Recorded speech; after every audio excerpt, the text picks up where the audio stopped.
श्रोताओं, कार्यक्रम में आपका बहुत बहुत स्वागत है। आज इस कार्यक्रम में हमारे मेहमान हैं एडवोकेट अभिलाष शर्मा।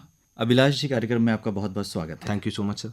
हम सभी जानते हैं कि माननीय उच्च न्यायालय उत्तराखंड नैनीताल द्वारा एक अभियान चलाया जा रहा है 12 से 18 जून 2023 तक। जी सर। और कल इसका समापन होगा।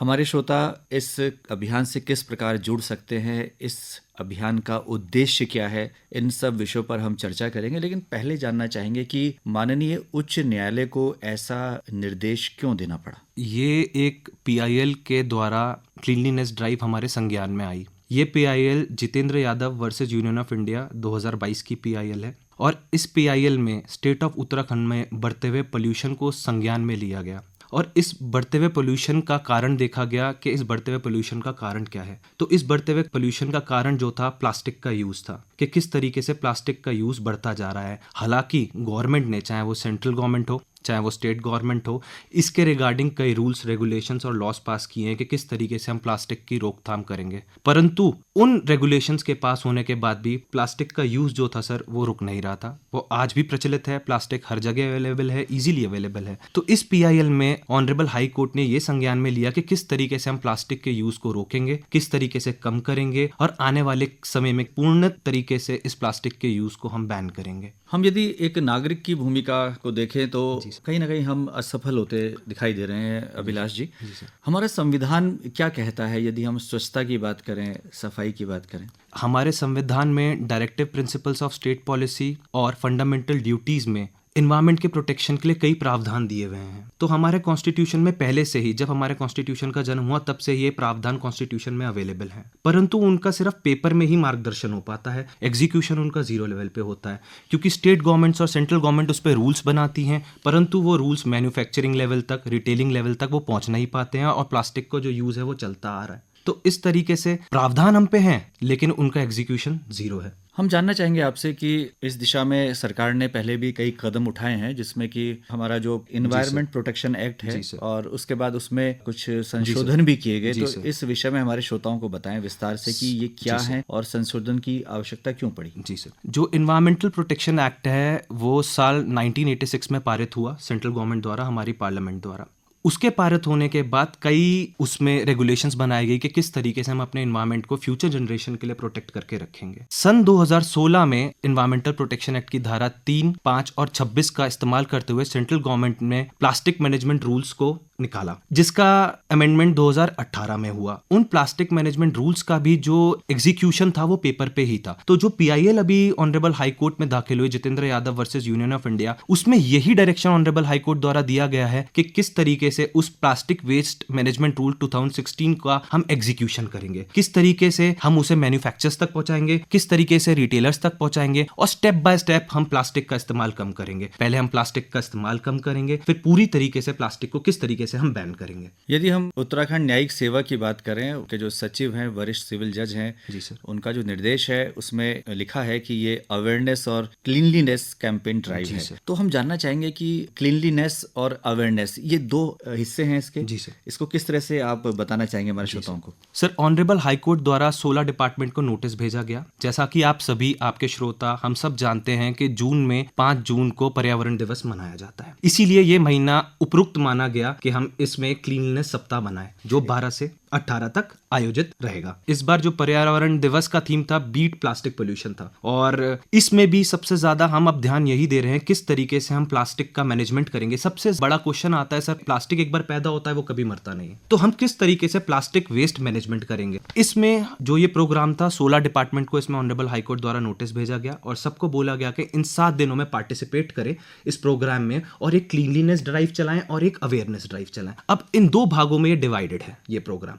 तो अवेयरनेस ड्राइव में क्या था सर, अवेयरनेस ड्राइव में डोर टू डोर कैंपेन को लिया गया पहला, कि हम किस तरीके से डोर टू डोर कैंपेन करेंगे, प्लास्टिक के यूज को कम करने के लिए लोगों को अवेयर करेंगे और आसपास स्वच्छता बनाए रखने के लिए अवेयर करेंगे। तो वो डोर टू डोर कैंपेन कैसे होगा सर, जितने भी हमारे वार्ड काउंसिलर्स हैं उनकी मदद से हम डोर टू डोर कैंपेन करेंगे। दूसरा, इसमें सर हम सोशल मीडिया का इस्तेमाल करेंगे। तो आप देखेंगे अगर आप अभी किसी भी सिनेमा घर में जाएंगे तो वहां पे अब सिनेमा घर में वो पिक्चर शुरू होने से पहले इस प्रोग्राम के बारे में बताया जा रहा है जो 18 तक वहां पे रहेगा। दूसरा, स्टेट लीगल सर्विसेज अथॉरिटी और डिस्ट्रिक्ट लीगल सर्विसेज अथॉरिटी ने एक ड्राइंग और पेंटिंग कंपटीशन ऑर्गेनाइज कराया इन 12 से 18 के बीच में, जिसमें बच्चों को ड्राइंग्स बनानी है एनवायरमेंटल प्रोटेक्शन से रिलेटेड, और उसके बाद उन ड्राइंग्स को कोर्ट कंपाउंड्स और हाई कोर्ट कंपाउंड में प्रेजेंट किया जाएगा, और वो 18 तारीख के इस प्रोग्राम के समाप्त होने के बाद भी 3 से 4 दिन वहां पे लगी रहेंगी लोगों के ऑब्जर्वेशन के लिए। तो इस तरीके से एक अवेयरनेस कैंपेन चलाया जा रहा है। अब इसमें आते हैं सर क्लीनलीनेस ड्राइव। अब ये तो एक अवेयरनेस हो गई, अब हम इसको एग्जीक्यूट कैसे करेंगे, सेकंड इसका भाग इस प्रोग्राम का ये आता है।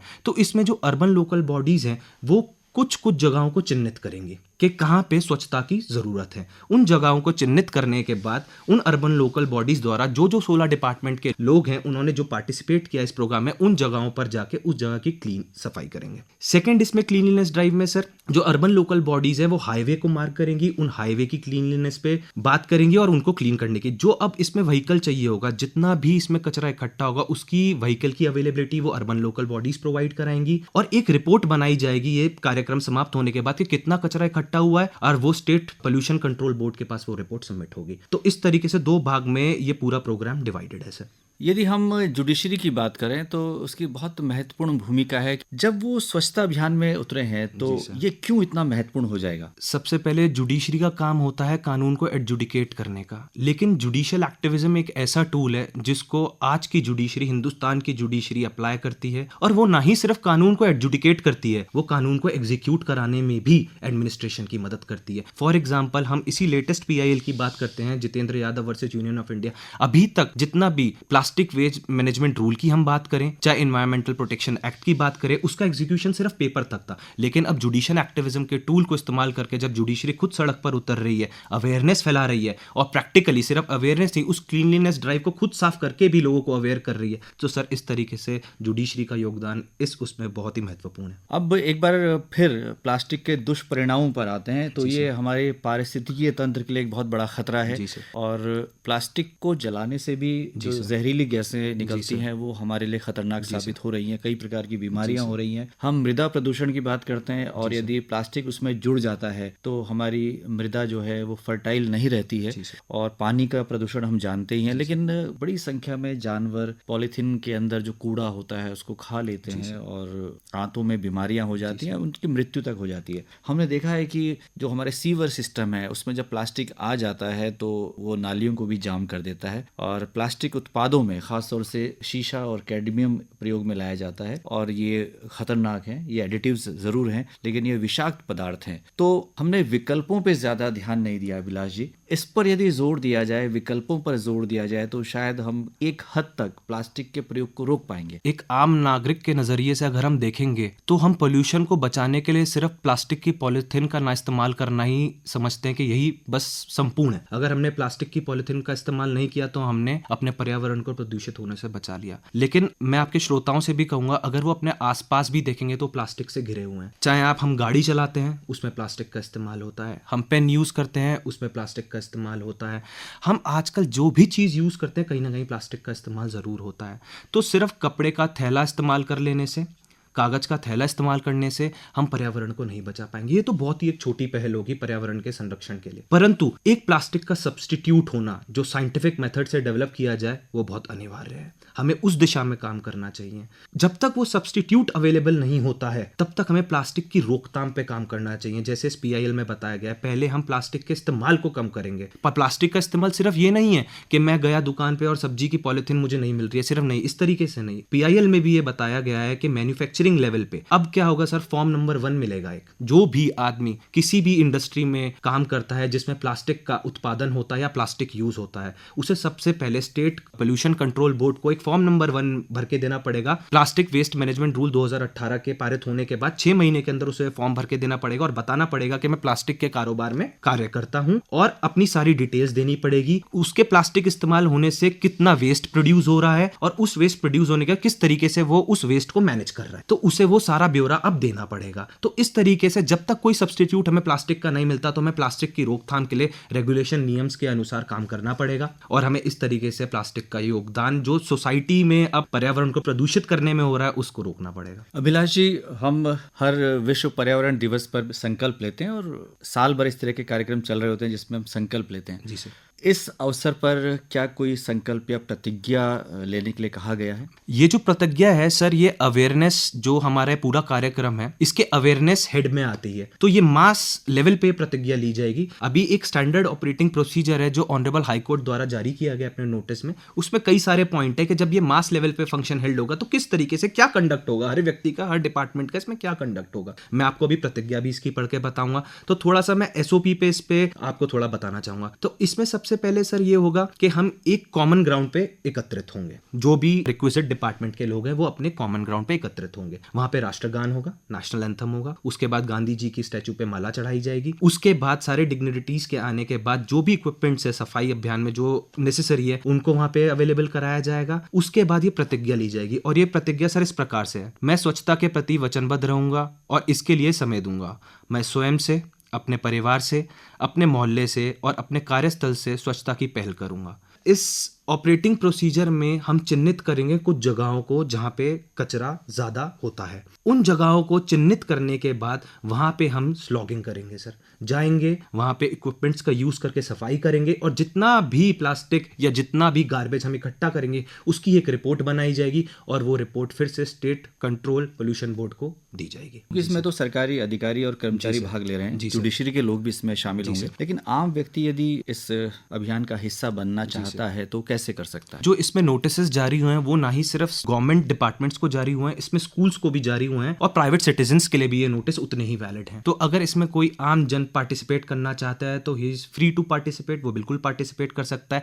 अब जैसे वो स्वच्छता की प्रतिज्ञा ले रहा है तो उसमें खुद लिखा है मैं स्वयं से, मैं अपने परिवार से और मैं अपने कार्यस्थल से स्वच्छता की पहल करूंगा, तो हर कोई इसमें आमंत्रित है। अब युवाओं की बात करते हैं कि युवाओं और बच्चों को इसके लिए प्रेरित करना पड़ेगा। सबसे पहले नेसेसरी होता है बच्चों को प्रेरित करने के लिए एजुकेशन लेवल पे उनको एजुकेशन देना। अगर हम देखेंगे सन 2008 या 2007 में इन्वायरमेंटल एजुकेशन को कंपलसरी सब्जेक्ट कर दिया गया हिंदुस्तान में। इससे पहले इन्वायरमेंटल एजुकेशन एक कंपलसरी सब्जेक्ट नहीं था, तो इससे पहले के बच्चों को इन्वायरमेंट के बारे में ज़्यादा नॉलेज भी नहीं थी। लेकिन हम देखते हैं जो भी हमारी जनरेशन है 2007 और 2008 के बाद की जनरेशन है वो बहुत ही ज़्यादा अवेयर है इन्वायरमेंट के बारे में और स्टेप्स भी ले रहे हैं, तभी हमारे high court, honourable high court में ऐसी PIL डलती हैं। बीइंग एन एडवोकेट ये हमारा काम है, हम PIL डालें, लेकिन हमें बहुत खुशी होती है जब हम देखते हैं कि जो लॉ से रिलेटेड फील्ड के लोग नहीं हैं वो PIL प्रस्तुत करते हैं इन्वायरमेंट से रिलेटेड। क्यों? क्योंकि वो इन्वायरमेंटल एक्टिविस्ट हैं, क्योंकि उन्होंने इन्वायरमेंट के बारे में पढ़ा है, और ज़्यादातर वो बच्चे 2007 के बाद के ही हैं। एडवोकेट अभिलाष शर्मा जी, आज आप इस कार्यक्रम में आए और आपने इस अभियान के संबंध में बहुत ही महत्वपूर्ण बातें हमारे श्रोताओं के साथ साझा की। आकाशवाणी स्टूडियोज आगमन पर आपका बहुत बहुत आभार। Thank you so much sir. बहुत बहुत धन्यवाद। Thank you so much sir. नमस्कार।